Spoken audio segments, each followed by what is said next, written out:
about practice. So yeah, let's get on to it. So I am still following what's stated in the syllabus. I'm just gonna follow my own, basically my order of lecturing. So we've got at the top of our list for today, we've got the rights of the accused. So in our criminal court procedure, the accused has rights like anyone else. They've got the right under the Constitution, Section 35, to remain silent. So this right basically guarantees that no accused person is obligated to testify against themselves and possibly forcefully self-incriminate, right? It protects the presumption of innocence.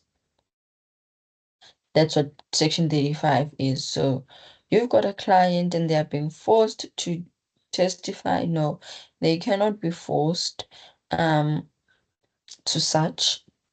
They should do so at their own liberty. And then the right to legal representation. Section 73 of the Criminal Procedure Act states that an accused has the right to legal representation, either private or at the expense of the state. If the accused is not informed of this rights, any statements they make may be ruled as inadmissible in court because this person did not consult, did not have legal knowledge as they should show.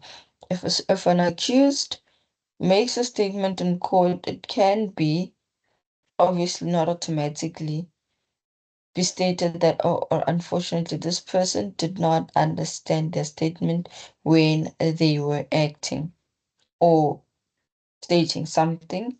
And then we've got another right is the right to be brought before court within 48 hours. If arrested, a person must be brought between court within 48 hours unless that specific day falls on a weekend or public holiday. And then also the accused has a right to a speedy trial. So this ensures that the trial commences and concludes without unreasonable delay. For example, in an instance where now the state is continuously postponing, the defense can object to the request to that request, and just press on that the case must be heard. I read in the lead guide somewhere that as an attorney, you should not just bluntly agree to your client's case being constantly postponed. So if they are being postponed quite too much, you as the attorney acting in the interest of your client, you must push that no, we can not postpone for more than I think 7 days or so. But yes, so that would be you just making sure that now your client is not prejudiced, just really, I mean, for petty things. So those are the rights of the accused. Let me just open this guide as well.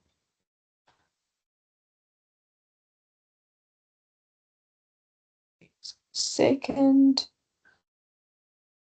Actually, I had it, but I guess, oh, yeah, there it is. I just want to see how they have listed the rights. But they have asked us, I think, in one of the previous question papers. If not, they've asked it probably in the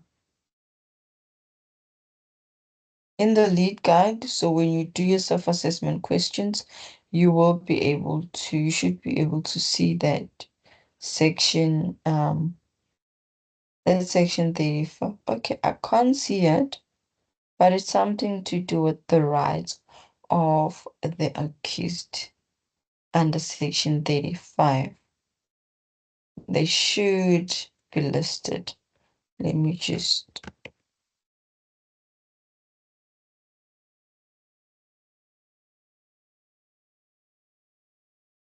So when they ask you what are the rights of the accused, I think you saw that first one. It's the right to remain silent, and then the right to a fair trial, Okay, in terms of Section 335, an accused is entitled to a copy of written statement made by himself to a peace officer concerning any matter in connection with criminal proceedings that are instituted against him. Okay, here's another one, but this is not Section 35, it's the Criminal Procedure Act. In Section 335, it said that the accused is entitled to a copy of their written statement in connection to the proceedings against him. And then the right to have legal representation and also have their legal representative present, the right to be brought before court within 48 hours, and the right to a speedy trial. So if they ask you, please name the rights that the accused has, then you would name those. It's the right to speedy trial, right to be brought before court within 48 hours, right to remain, right to legal representation, and the right to remain silent. So there, those are your rights under the criminal procedure for the accused person. And then now we go to bail. So bail application. Bail application basically ensures that the accused is released pending trial. We've got three types of bail. We've got police bail. Now, this is found under Section 59 of the Criminal Procedure Act. A police or non-commissioned rank or higher rank may grant bail for minor offenses before the first court appearance. For example, if someone is arrested for drunk orderly conduct in public, the police can grant bail. And then we've got prosecutor's bail. This is Section 59, capital A of the Criminal Procedure Act, which states that the prosecutor may grant bail for more serious offenses, but before the accused appears in court. And then we've got court bail. Court bail is granted by a court after the first appearance, considering things like your flight risk, likelihood of interference with the witnesses, interest of justice, and like basically public safety. So the court will then take into consideration the crime as well as just any other factors surrounding that to determine if really it is worth it to grant you your bail. So yes, that would be it. I just want to have that stated.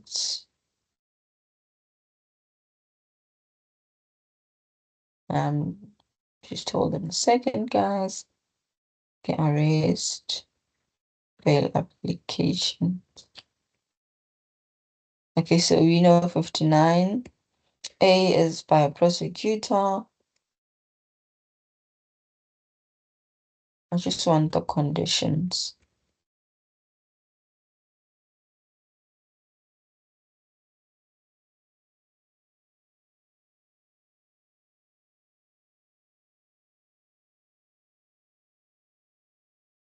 Okay, so here are certain facts important and evidence that should be adduced with a bail application. Really, you don't have to know all these, just know a maximum of 4 or 5. The personal particulars of the accused earlier, his marriage status, and whether he has a fixed residential address, that the accused has fixed employment, and the time period he has been employed, whether he has fixed property, and how long he has the property, the character of the accused, if it's in your favor, the nature of the crime that the accused is suspected of committing, as well as the nature of as well as determine previous conviction and outstanding cases. So really for these, just know literally just 5. They'll never ask you more than that. And then we've got the factors that the court has to take into consideration. So as I mentioned just briefly, here they are in detail. It's the likelihood that the accused, if released on bail, will endanger the safety of the public or any particular person, or will commit a Schedule 1 offense, or the likelihood that the accused, if he is released on bail, he will attempt to evade his trial, if it is on bail, will influence and intimidate witness, will jeopardize the proper functioning of the criminal system, to some criminal justice system in exceptional circumstances, if accused will be released, will just compromise public safety. So now these are the consideration that the court will say, okay, in the light of this, unfortunately, we cannot grant bail because of the circumstances that are prevailing. And then what condition can the court impose when they have granted bail? So the court can issue order conditions of such the accused reporting in person at any specified time or place to any specified person or authority, any place which the accused is forbidden to go, the prohibition of or control over communication by accused with witnesses for the protection, the place at which any document may be served on him under the Act, condition which, in the opinion of court, will ensure the proper administration of justice is not placed in jeopardy, conditions by which the accused is placed under supervision of a probation officer. Yeah, so these are the conditions that the court may impose to say that, okay, we are granting bail, but please either report to this officer on this time of the week and at this time, or we are telling you that you're restricted from going to Johannesburg, Moindia, because of 123. You are not allowed to communicate with the witnesses. We are going to serve papers to you at this place. Um, in any other condition that the court feels will also ensure the proper functioning of the criminal justice system, as well as conditions um which may place under which may place the accused under correctional supervision. So yes, that is it for bail. Please know the conditions, like you never know but of when that would come, plus things like bail condition no 5, reasons for refusal of bail name 5, the rights of the accused, just know how to name them. At least know that if they ask you, name 4 reasons why the court would not grant bail, you are covered. And then now we're going to pleas and trial processes. So that's one, it's in the syllabus, but how you should know this one is by actually drafting. Those drafts are coming. I don't even want to lie to you. So we've got a section 112 and a 115 plea. It's the guilty plea in section 112. Now the accused admits and to the facts that are supporting the case. Basically, I admit that I assaulted Christy by striking her with a bottle, things like that. So the court ensures that you, as the complainant, you understand. I mean, not the complainant, you as the accused, you understand the consequences. So you state that, okay, yes, I am aware I did 1, 2, 3. And then another one, it's the section 115, the not guilty plea. So here the accused denies committing the offense or rises rises a defense. So let's say they tell you, I was not at the crime scene, I have an alibi. So it's things like that. So here you need to learn how to draft. Unfortunately, we cannot just go through the content. You have to know how to draft a section 112 and a 115. Do not go into that exam without having learned how to draft these two. And then a discharge, we already dealt with the discharge in our previous video in terms of section 174. Now we've got sentencing. They asked this question August 2024. They asked us the different types of sentence. So these are provided for in section 276 of the Criminal Procedure Act. The different types of sentences that we have, it's a fine, imprisonment, correctional supervision, community service, as well as now, let's just say postponed sentence to say that, okay, we are not gonna sentence you for because we are assuming you can still be rehabilitated. So those are your types of sentences. They did ask us this, so please just make sure that at least you know that, okay, the types of sentences, it's a fine, imprisonment, correctional supervision, community service, or postponed sentence. And then remember, with sentencing, we obviously now try to our best to ensure that our client gets the lesser sentences. So, but there is mitigating as well as aggravating circumstances. So, mitigating factors that you would consider in making sure that your client gets a reduced sentence would be things like he's a first-time offender, he is showing remorse, he is also cooperating with the police from the arrest until now in the proceedings. Then you would use that as a mitigating factor to get a lesser sentence for your client. And then aggregating factors. Now, these increase the severity of the sentence, and usually brought by the prosecution. It would be due to things like the use of weapon, pre-planning, like premeditated crimes, as well as danger to public safety. You've been doing this, um, you know, just the circumstances around it. So what they did previously, they gave you a scenario, and then they asked, what would you, as the attorney, what would you use as a mitigating factor to get you assigned to lesser sentence. And I remember the scenario had to do, I think, with a pastor who's very well known in the community.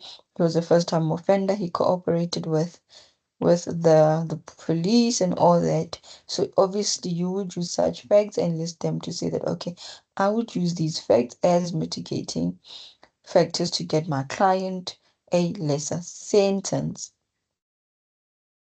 Then we've got appeals and reviews. So in appeals and reviews, basically, in appeal, we are challenging the substantive correctness of a conviction or a sentence, right? For instance, we are appealing against a 20-year sentence for a first-time fraud. So someone committed fraud for the first time and they're being given 15 years. We would really like to try and see if we can get 15, it makes a difference. So yeah, we are checking the correctness of the conviction. And then we've got reviews. So in a review, we are challenging the procedural fairness of a case. So let's say if the magistrate showed bias in the case, we then go and ask if can't we have this issue reviewed. This case reviewed. So that's it up until the last time. I think, yeah, I did sentencing and then appeals. Also, please at least know how to draft a an application for an appeal against your client's sentence, or yeah, against the client's sentence that has been imposed by a lower court, preferably write it out to the High Court as well as the Supreme Court of Appeal. Those two, like, at least know how to write an application for those. I think there is also one in the lead guide. So yeah, you are sorted in that regard. And then we've got the last three bullets. We've got admissibility or relevant of admissibility or inadmissibility of evidence. So as law students, we know evidence evidence that is relevant is admissible. So basically that is it. As long as it's relevant, it is admissible. And then we go to hearsay evidence, similar fact evidence, opinion evidence, as well as character evidence. Character evidence, it's generally inadmissible because really, unless the person is a habitual offender, yes, then it can be accepted. But generally, character evidence is not um admissible. However, the accused may testify with regards to their character. But the prosecution cannot just lead character evidence of an accused. And then unlawfully obtained evidence, we know that evidence that is obtained unlawfully is generally inadmissible, like first period, because it would infringe on the right to a fair trial. Then we've got hearsay evidence. Hearsay evidence is generally inadmissible unless certain conditions can be satisfied according to the Criminal Procedure Act. But really, I don't think you need to know that. Maybe at a blanket line of can the hearsay evidence be admitted?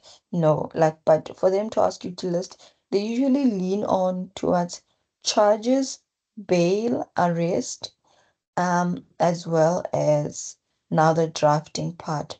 That's where lead has shown interest in when they are looking for questions.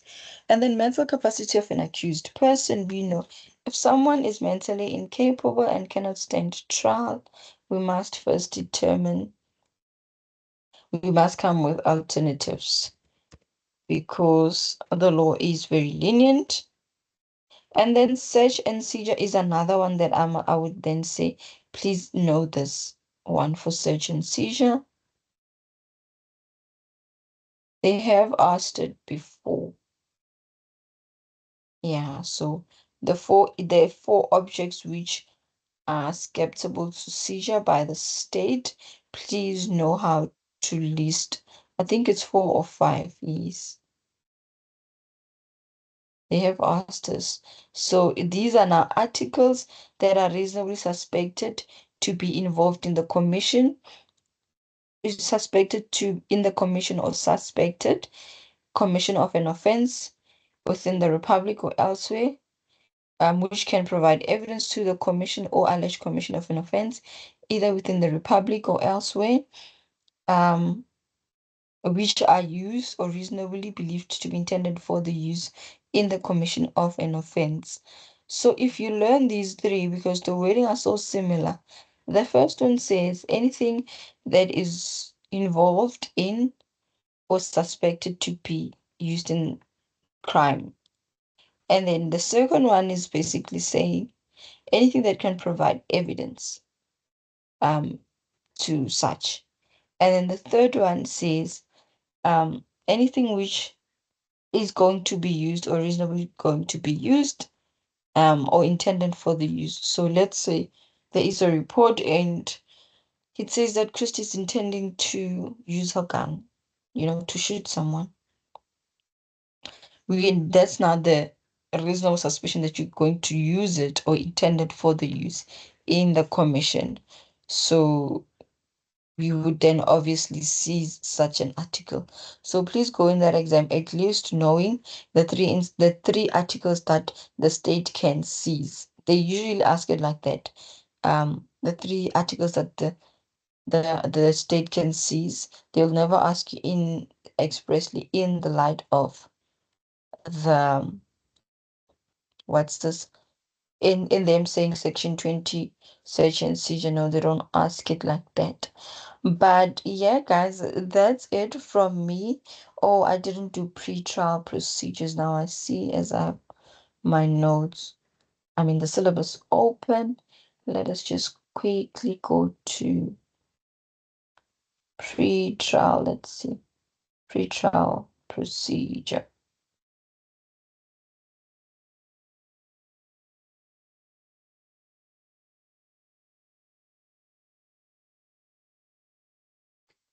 Okay, pre-trial procedure.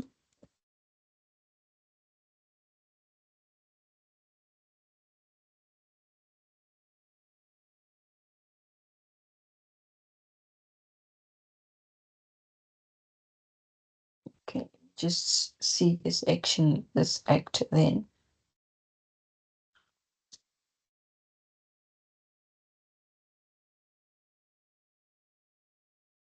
Um,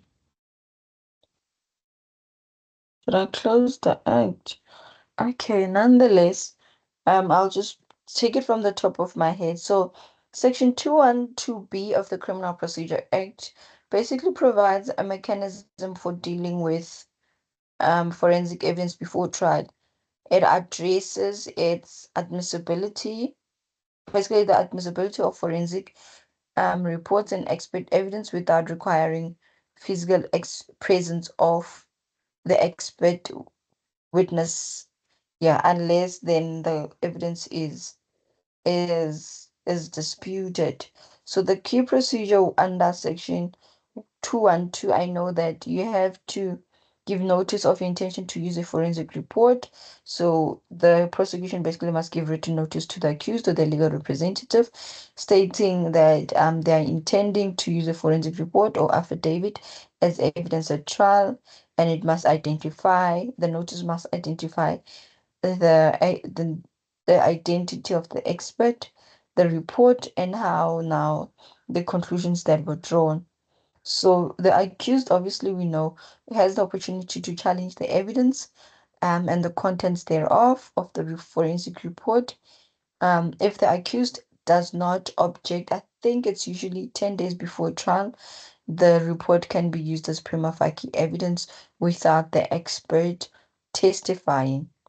And then we then go to objection and cross-examination.